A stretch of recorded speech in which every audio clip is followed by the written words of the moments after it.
Voyons maintenant la section 3 qui concerne la fonction financière.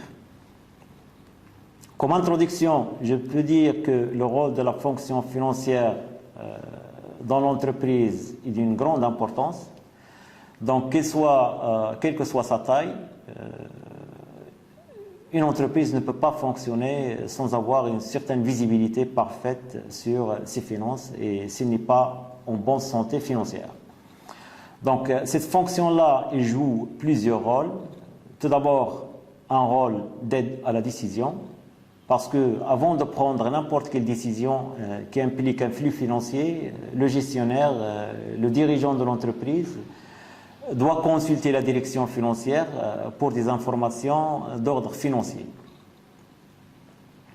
En plus de ce rôle d'aide à la décision, la fonction financière a aussi un rôle d'assurer les fonds nécessaires pour le financement des activités de l'entreprise. Donc, il garantit les conditions de rentabilité des investissements. Il a un rôle à jouer dans la gestion des risques, donc il doit limiter les risques financiers et les risques d'exploitation auxquels l'entreprise peut être confrontée. Il a des tableaux de bord à gérer, il a des indicateurs financiers à surveiller, il doit réaliser un diagnostic financier et suivre des ratios financiers qui permettent de connaître la performance et les capacités de financement de l'entreprise. Par tout ça, il participe à la planification stratégique de l'entreprise et au choix des investissements. Donc, vous voyez, tout tourne autour de la question financière au sein de l'organisation et c'est cette fonction qui a en charge cette responsabilité. Cette fonction financière doit, d'une façon générale, assurer le bon fonctionnement de l'entreprise et ce bon fonctionnement de l'entreprise ne peut être réalisé qu'en assurant à la fois la rentabilité de l'entreprise, sa solvabilité et sa liquidité. Là, ce sont les trois piliers de la gestion financière. Je vais essayer de définir un peu, donner quelques éléments d'explication sur ces trois éléments, sachant bien que vous aurez l'occasion de voir tout ça chiffré dans la matière de la gestion financière. Donc, pour la rentabilité, comme premier pilier important de la fonction financière, elle est très importante, la rentabilité, parce que pour se développer et attirer des investisseurs, pour assurer sa croissance et sa viabilité, une entreprise doit être rentable, c'est-à-dire dégager un résultat net positif, suffisant pour rémunérer les capitaux propres et financer les investissements. Donc là, ce sont les conditions essentielles du développement. Le deuxième pilier important de la gestion financière, c'est assurer la solvabilité. Donc l'entreprise doit être solvable, ça veut dire honorer ses engagements vis-à-vis de ses banquiers, de ses tiers, de ses fournisseurs, de son personnel, etc. Donc il doit être solvable, il doit éviter les risques de difficultés financières qui peuvent surgir à l'avenir et mettre en péril cette solvabilité. Et cette mission-là relève du rôle de la fonction financière. Le troisième pilier important pour la gestion financière, c'est assurer la liquidité de l'entreprise. Donc il ne suffit pas à une entreprise d'être rentable. On se trouve parfois devant le cas d'entreprises qui sont parfaitement rentables, mais qui peuvent se retrouver facilement en faillite. Pourquoi? Tout simplement parce qu'ils n'ont pas la liquidité nécessaire pour honorer leur engagement à temps.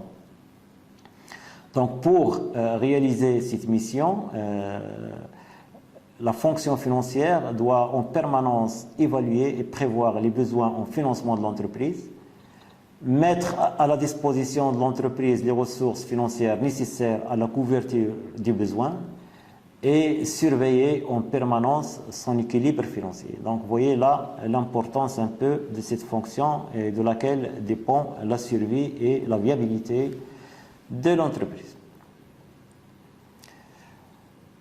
Donc là, vous avez les trois missions essentielles de la fonction financière. Voyons maintenant un peu en détail comment ces conditions vont être assurées par la fonction financière. Commençons tout d'abord par la raison d'être d'une entreprise. Donc, une entreprise, elle produit et vend sur le marché sa production. Les revenus de la vente doivent lui permettre tout d'abord de rémunérer les facteurs de production, de régler les salariés, de payer les charges sociales et fiscales, de payer les intérêts et de dégager un résultat positif qui en partie va être conservé et en partie va être distribué sous forme de dividendes. Si je prends les ventes maintenant, moins les paiements des fournisseurs, j'ai la valeur ajoutée. Donc la valeur ajoutée qui reste à l'entreprise doit être assez conséquente pour régler des salaires, pour payer les charges sociales et fiscales, pour payer les intérêts et dégager un résultat positif. Donc là, c'est la première mission de la gestion financière, c'est d'assurer un profit conséquent qui va permettre à l'entreprise d'assurer sa rentabilité. Deuxième mission importante de la gestion de la fonction financière, c'est l'évaluation des besoins de financement. Donc en permanence, l'entreprise a besoin de fonds pour son financement, donc soit le financement des investissements, soit le financement de son activité d'exploitation. Premièrement, l'investissement est très important pour l'entreprise. Donc, c'est le renouvellement de son outil de production. Donc, s'il n'a pas un actif qui est performant, l'entreprise ne sera pas rentable. Sachant bien que c'est un cycle qui est très long. Donc, entre la date de l'engagement des fonds investis et la date d'obtention des bénéfices, la durée est assez longue. Donc, c'est une immobilisation qui apparaît d'ailleurs dans l'actif de l'entreprise, des bilans d'entreprise, comme étant une immobilisation financière. Donc, on immobilise des fonds dont l'entreprise espère en tirer un gain futur. Donc, il existe plusieurs types d'investissements. Il y a des investissements de création. Donc, à la création de l'entreprise, il faut investir, acquérir des locaux, des terrains, des biens d'équipement, etc. Il y a des investissements de remplacement ou de renouvellement. Donc, ces investissements sont nécessaires pour maintenir la capacité de production. Donc, remplacement des biens de production qui sont déjà amortis. Il y a aussi un autre type d'investissement, ce sont des investissements d'expansion ou de capacité. Donc, ces investissements sont nécessaires pour augmenter la capacité de production. Et pour chaque type de ces investissements à réaliser, il faut faire une étude financière qui est nécessaire afin de sélectionner le projet le plus rentable en comparant son coût au gain qu'il permet de réaliser. Donc il y a plusieurs critères d'évaluation et là c'est un peu le domaine de la gestion financière. Donc on a vu qu'il y a la direction financière doit assurer tout d'abord le financement et chercher les moyens adaptés pour réaliser le financement des investissements, mais aussi il a un rôle à jouer dans le financement des cycles d'exploitation.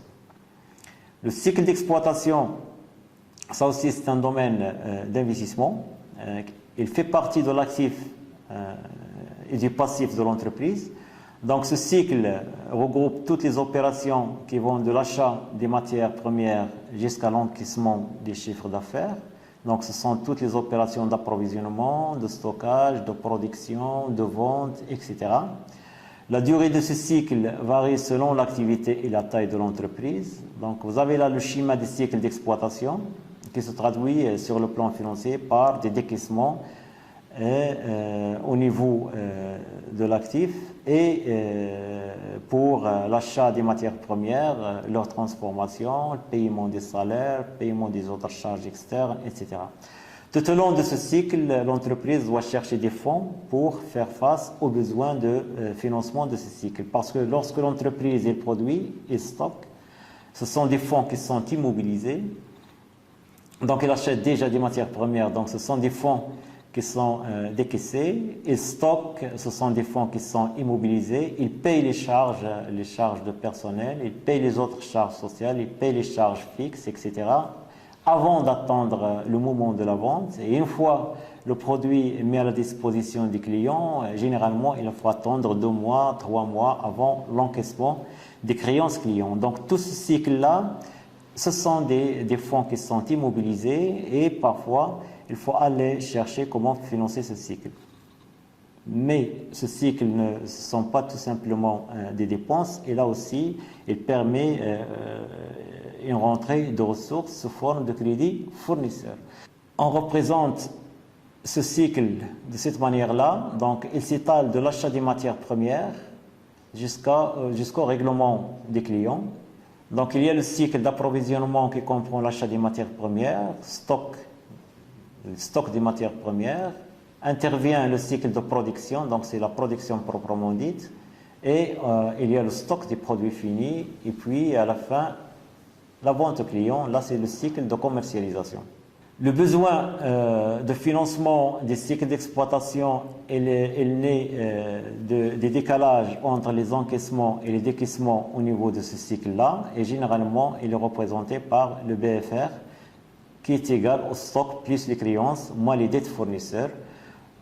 Donc, bien que ce cycle d'exploitation, c'est un cycle qui est court, le besoin est un besoin stable et qui existe toujours parce qu'il tient un peu aux conditions commerciales vis-à-vis des clients et vis-à-vis des fournisseurs.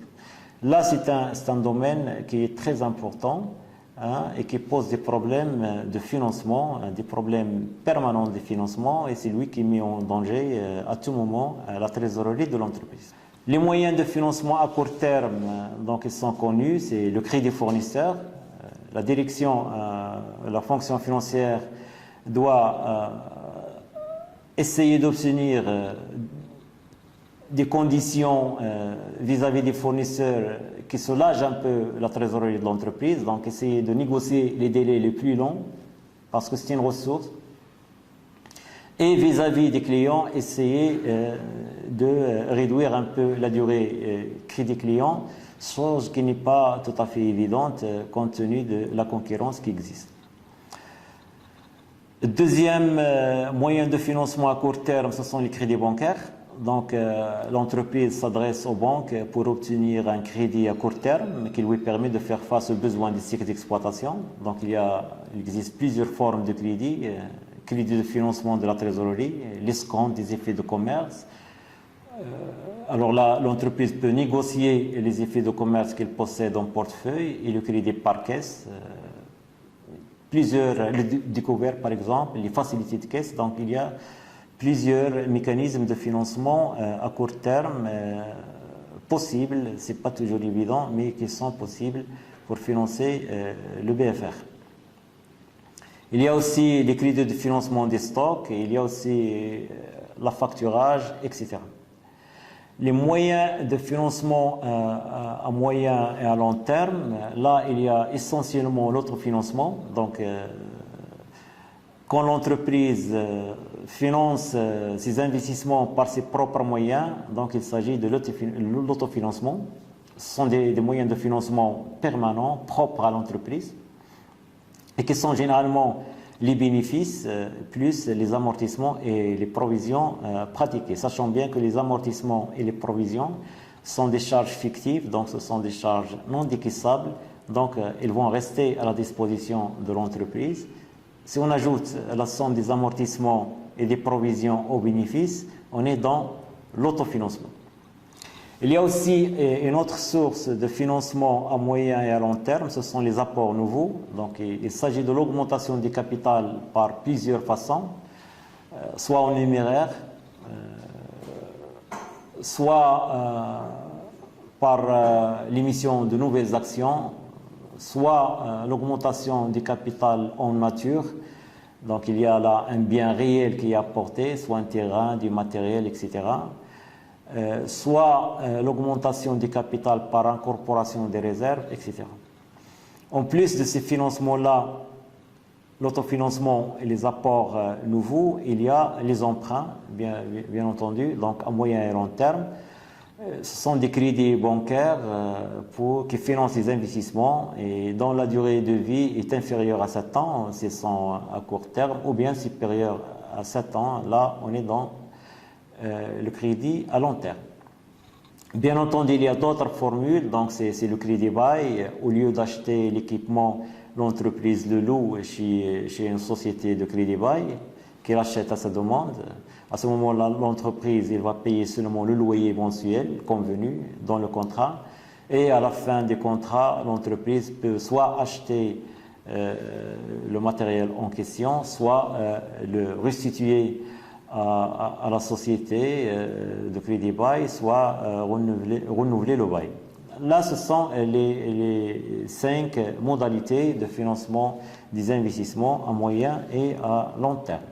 La fonction financière doit aussi prévoir les emplois et les ressources pour garantir un peu l'équilibre financier de l'entreprise. Il s'agit là essentiellement d'une fonction de prévision, donc pour garantir la solvabilité et éviter à l'entreprise de se trouver en état de cessation de paiement. Donc l'équilibre financier il est très important et il est généralement évalué à travers l'équilibre de la trésorerie. Donc c'est un domaine financier très important. Il faut à tout moment prévoir un peu, anticiper la situation et l'équilibre financier de l'entreprise par un travail de prévision des encaissements et prévision des décaissements au cours d'une période et essayer de voir un peu à temps quelles sont les conditions d'ajustement de l'encaisse par recours à d'éventuels crédits. Cette prévision-là et ce travail de prévision, il est généralement fait dans le cadre de la gestion de la trésorerie,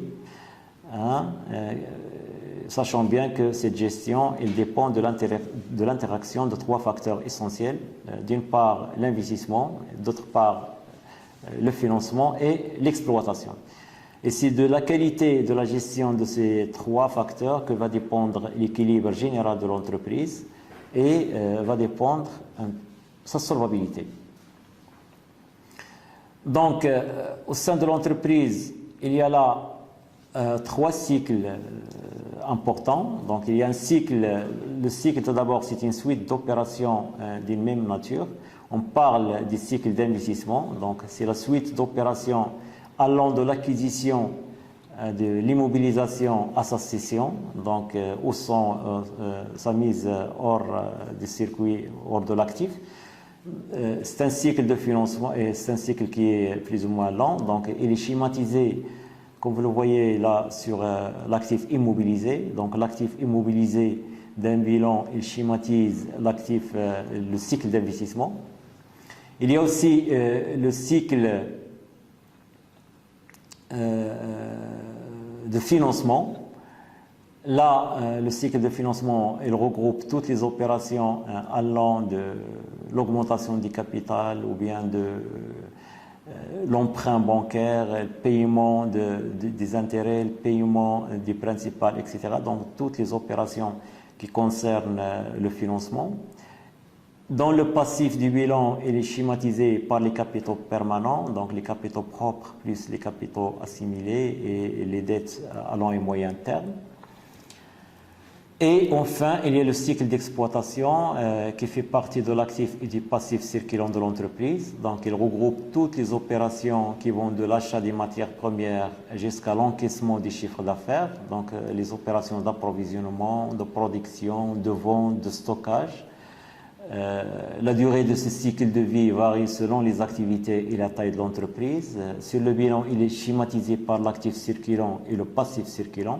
Donc là, on est à cheval entre l'actif et le passif. Ça, c'est le cycle d'exploitation. Donc les 3 cycles importants, c'est cycle d'investissement schématisé par l'actif immobilisé, cycle de financement schématisé par les capitaux permanents et le cycle d'exploitation à cheval entre l'actif et le passif. De l'interaction de ces trois cycles, remarquez que là, il n'y a pas de trésorerie parce que tout simplement, c'est de l'interaction de ces trois cycles que dépend la trésorerie.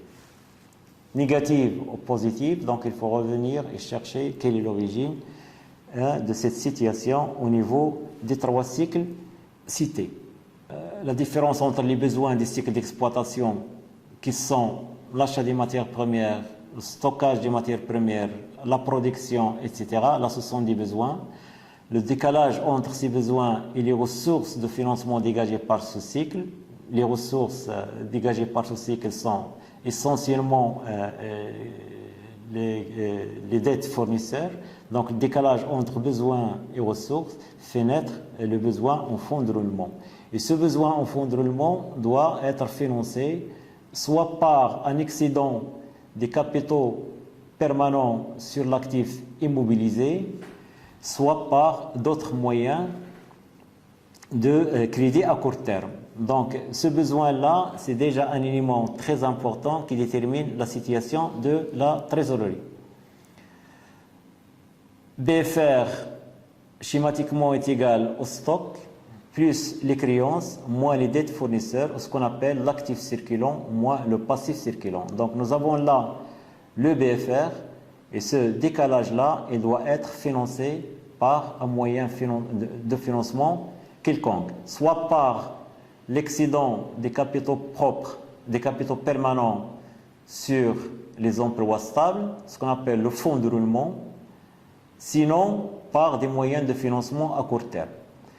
En tout cas, cette gestion de la trésorerie, comme le schématise le schéma là, comme le montre le schéma là, elle est très importante parce que de l'équilibre entre les dettes d'exploitation, les stocks et les créances, que dépend la trésorerie de l'entreprise et par là même sa solvabilité et son équilibre financier.